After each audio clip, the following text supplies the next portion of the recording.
Nightmare Zone, located just north of Yanil, allows you to refight quest bosses. It is the best place to train combat in the game for XP, as many of the bosses provide a bonus XP multiplier, while also providing important rewards like imbuing rings and redirection scrolls for house teleports. Much of this info was gleaned from Skull64's Reddit post. He painstakingly collected a ton of data in order to determine the base point value of each boss. His findings were super interesting and helpful. He personally helped me by providing his spreadsheet and other info. I'll leave a link to his post in the description. NMZ has no stat requirements, but does require a majority of the quests to be completed in order to get optimal points from the bosses. Having a quest cape reduces the cost to enter NMZ by 10k, so getting that unlocked if you are close is a good idea. I wouldn't recommend training hard in NMZ with lower than base 70 melee stats. Before then, I would stick with Ammonite Crabs and Obsidian Armor, as overloads benefit you significantly less at lower levels, and those levels are fast anyway. A decent prayer level will also save you a lot of money if you intend on praying piety while training. You will also need some form of self-damage if using absorption potions, either a Dwarven Rock Cake from freeing the Dwarf subquest for Recipe for Disaster, or better, a Locator Orb from Dragonslayer 2, which damages you more quickly. NMZ is amazing for melee, as it is the one set of skills that you usually cannot max through Slayer/bossing alone. The best way to get here is to simply use the minigame teleport directly to NMZ. There are 2 potions used exclusively inside of NMZ that are incredibly useful, but require points to buy. These are Overloads and Absorption Potions. Overloads dramatically boost all of your combat stats, draining 50 HP and refunding it after 5 minutes, losing its stat boosting effect. There are also Absorption Potions that add 50 damage per dose that will be absorbed by the next attacks of any monster in NMZ. Absorption Potions are particularly powerful, in that if your health is drained to 1, the maximum hit of any monster will also be capped at 1, maintaining your absorption potions for much longer than they would be, and preventing you from dying. If this is your very first time at NMZ and you don't have points to buy potions, you should simply start a hard endurance match with some prayer potions and your best melee gear. And pray melee and piety until you get to Arrg, then die. This will at least give you enough points to buy some overloads and absorptions. For gear setups, there are a couple options. If you are below level 92 hit points, Obsidian Armor with Berserker Necklace and Obsidian Sword is amazing DPS. This set has very low accuracy and defense, but insane damage output. Perfect for NMZ, as most bosses have lower defense. The armor's defense really doesn't matter here if using absorption potions, as everything's maxed is 1 anyway. You can downgrade cape, boots, gloves, and defender, but all of these provide additional DPS if you can afford them. I don't expect anyone to be training melee with an Infernal Cape. A Fire Cape is perfectly acceptable. If you have one of the Chaotics, a Salad Blade, Rapier, or Mace, with absolute max gear, it will beat Obsidian by a very small margin until 92 hit points, where Darrock's overtakes everything. After you have at least 92 hit points, Darrock's set overtakes for DPS. Darrock's set effect increases damage when your health is reduced, scaling with your maximum health, which we will be doing anyway with absorption potions in NMZ. On paper, Darrock's would have been the best DPS at level 85-ish, but because it is slow and often overkills enemies, it actually overtakes at 92. The only setup that beats Darrock's after 92 hit points is a charged Scythe. With max gear, this is about 15% more DPS versus 99 HP Darrocking. The DPS difference is higher with lower HP levels. This is actually a decent option for people making ults who can make a ton of GP an hour, as a Scythe costs just under 1.5 mil GP an hour to use currently, and this is worth using if you can make over 11.2 mil GP an hour with your best moneymaker, which is technically possible for someone with a lot of ults or high-level raiders at the theater. For the other 99.9% of the community, I would probably just stick with a Darrock setup. If you're not after points and simply want the best possible XP, or will be using the AFK Points method, which I will discuss later, this is the inventory you will want to be using. I usually bring 12 doses of Overload and 24 doses of Absorption. This will last you a full hour inside NMZ. You need a Locator Orb or Dwarven Rock Cake to damage yourself, a Holy Wrench to save money on prayer potions, and Dragon Claws or a Granite Maul with Ornate Handle. Claws are a better spec weapon than a G-Maul, but a Maul is still perfectly acceptable. Remember, you still need to buy an Ornate Handle and attach it to the G-Maul to reduce its spec cost. This is about 1 mil GP. People also sometimes suggest SGS or Ancient Mace to save prayer. I personally am not a fan of either of these, as it wastes a lot of your potential XP, defeating the purpose of using prayer in the first place. Finally, fill the rest of your inventory with prayer potions. If you're going to use the maximum points an hour method, you will additionally need to take Ice Gloves to fight for Reed. This method also practically requires nearly every quest boss to be unlocked to do effectively. There are several plugins that can help you during NMZ. First is the NMZ plugin. This allows you to improve the UI substantially and send a notification for specific power-ups when your overload is about to run out, or when your absorption stockpile is getting low. There are also 2 NMZ plugins in the plugin hub, located below all the other plugins in the client.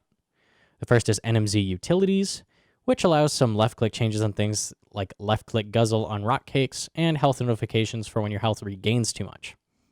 There's also the NMZ Optimal Points plugin, which will highlight bosses worth the most points, incredibly useful for a points run.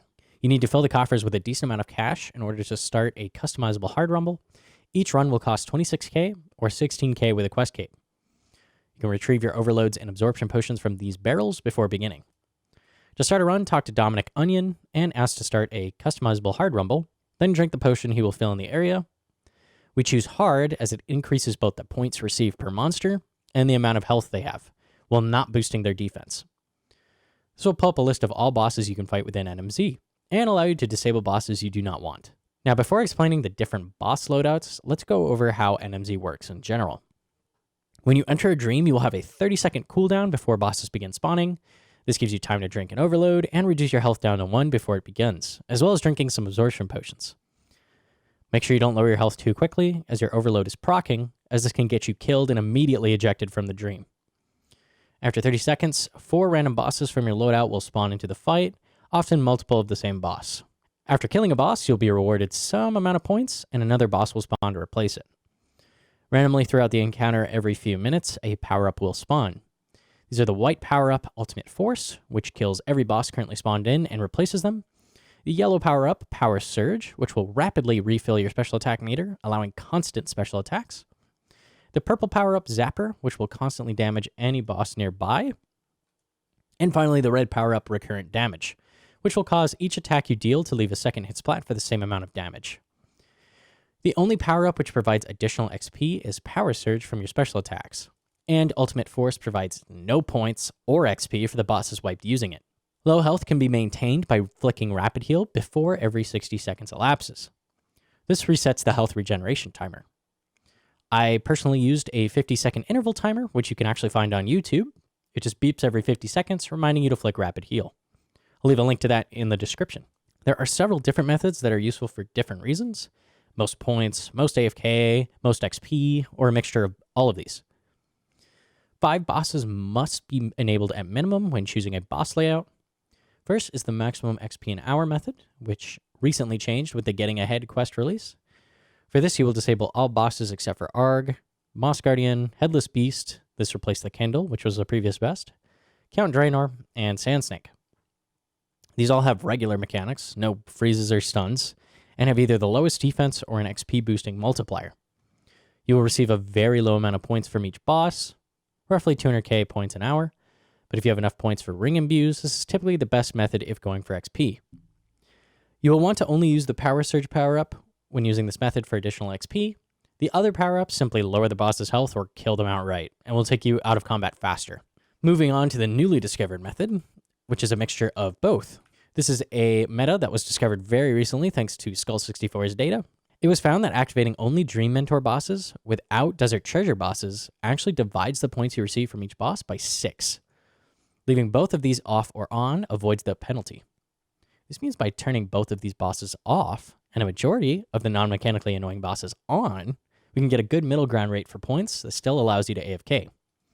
The bosses you are going to want to activate are Arrg, Moss Guardian, Headless Beast, Count Draynor, Sand Snake, Ice Troll King, Khazard Warlord, King Roald, Black Knight Titan, Tree Spirit, Bouncer, the Kendal, me, Black Demon, Skeleton Hellhound, Nezikchened, and Jungle Demon. None of these bosses have any annoying mechanics, allowing you to continue AFKing as you would with the XP method. This will rake in over 500k points an hour, which is almost 2.5 times more points an hour than the XP method. You only take a hit of about 10% XP an hour compared to the maximum XP method. I wouldn't recommend using power-ups besides Power Surge still, as they will still hurt your XP an hour for the bit. If you're trying to eke out a bit more XP by disabling some worse bosses for XP, I really wouldn't recommend it, as deactivating any of these bosses will dramatically reduce the points you earn roughly a negative 10% multiplier per boss. Another method you can use is maximum points. This leaves several annoying bosses enabled, making it not AFK, and much less XP an hour, but provides double the points an hour of the mixed method. I probably wouldn't recommend this method to most unless you're rushing points ASAP for some reason. You will enable every boss except for the Corrupt Lizardmen, Witch's Experiment, Arrg, Nezikchened, Dagonoth Mothers, Glod, Recipe for Disaster Bosses, Chronozon, Barrel Chest, Saliolith, and Tanglefoot. All of these bosses will slow your points because they're so slow to kill or so annoying. Now, this still leaves a ton of bosses that are very annoying, but are worth too many points to turn off. The ones that are interesting in this are Camel, which prevent auto-retaliate and freezes you momentarily each attack, but can be countered with Protect from Magic or just spam clicking. Draynor, who will teleport you into melee range. The Giant Rock and Dad, who can both stun you. And there's Esilt, who will stun you and drain your stats by 5 at a time. The way you do a points run is very different from other runs. You will want to prioritize bosses that give you the most points, allowing lower priority bosses to stack up. The Ultimate Force power-up is extremely useful in this situation, as it can wipe all of the annoying or low points bosses you have allowed to continue stacking up and allow you to get back to killing high points bosses.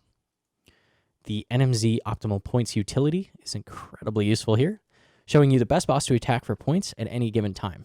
If I ended up getting 4 horrible bosses during a run with no Ultimate Force in sight, I would often just die or drink the potion to leave and start a new run.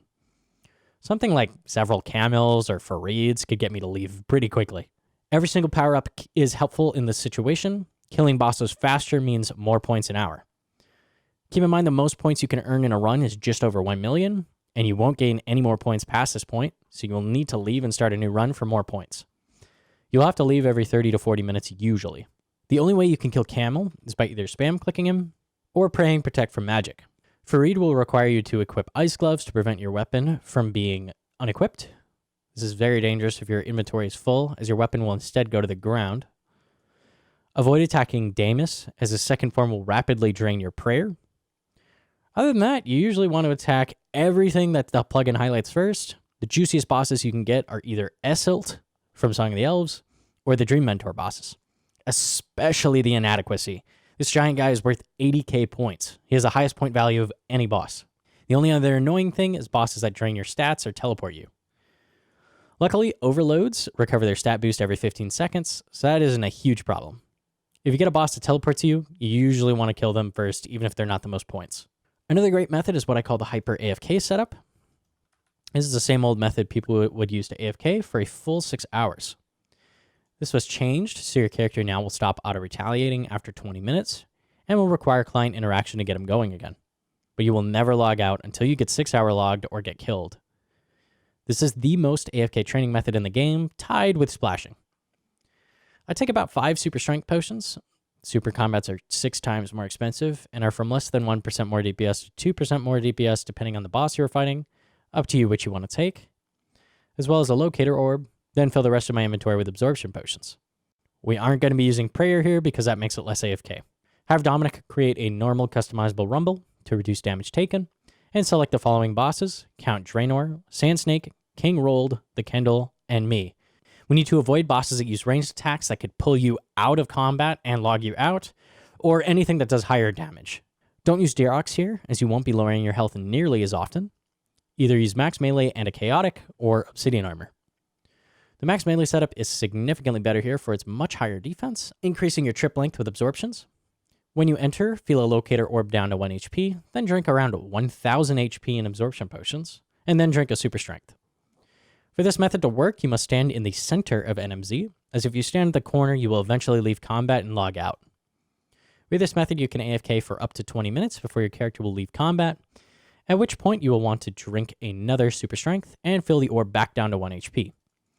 Usually use around 200 absorption HP per 20 minutes of AFK. That's less with max melee setup. So you can drink more at this point if you need more. This is extremely similar XP to Ammonite Crabs, about 85k XP an hour, but you cannot get logged out in NMZ. If you still need fossils for the museum, Ammonite Crabs actually aren't a bad option either, all the way up to 99s, although they are less AFK. If you are looking for points, you won't be getting any here. You either break even on absorption potions or lose more points than you gain doing this method. It might be best to do a couple of the XP/points mix runs to get a ton of points, and then if you want to AFK, use the points from that to supply absorptions for the hyper AFK method. Now, I've also seen many people suggest AFKing NMZ with a blowpipe, but this just seems pretty counterintuitive to me. You get around 120k ranged XP an hour. This is almost the same XP an hour you would receive just using a Dragon Hunter crossbow at Vorkath, and this method costs around 3 GP and XP with adamant darts. With the low cost of chins, AFK chinning in the MM2 tunnels with red chins is again around 3 GP and XP, but 4 to 5 times faster. If you really want to AFK ranged in NMZ, you could use something like an MSB imbued with rune arrows, although I would highly recommend just training your range through either Slayer or bossing if on a main. Or if you're creating an ult, please just cannon it or chin their levels. Ranged meta applies to nearly every boss. I did 90 to 99 ranged completely at Vorkath on Hydra. And if you get a T-bow, you will use it almost at every single boss for insane XP. Magic is the same, but worse. You get very poor XP rates with an NMZ, and you could just be splashing. Or burst the MM2 tunnels, or just train the skill through burst Slayer tasks. You should really never be using magic in NMZ. For rewards, NMZ provides several important things. Imbues are the most substantial. These improve your gear significantly. Imbues double the stats of most rings, costing 650k points for the vast majority of the rings. You can also imbue a Salve Amulet, so it works for any combat style, which you will need for ranging Vorkath and Chambers of Xerix. This costs 800k points. You can also imbue a Black Mask or Slayer Helmet, allowing it to work for any combat style as well. This is the most expensive imbue at 1.25 mil points. Besides the imbues, you can buy several resources, the most valuable of which is herb boxes. You can buy 15 of these a day, costing 9,500 points each, and worth on average 10k a piece. Now, these are a daily you have to participate in to receive the benefits, and I'm never a fan of dailies, but 150k for 95k points quickly pays for the admission fees. You can also buy Scrolls of Redirection, which allow you to chip house tablets to any house portal or Trollheim for only 775 points each. Many of these teleports are very powerful for things like Clue Scrolls or God Wars Dungeon. I would highly recommend buying a small stockpile for general usage. And that's it for the video. Leave a like if you liked it, or subscribe. Thanks, guys.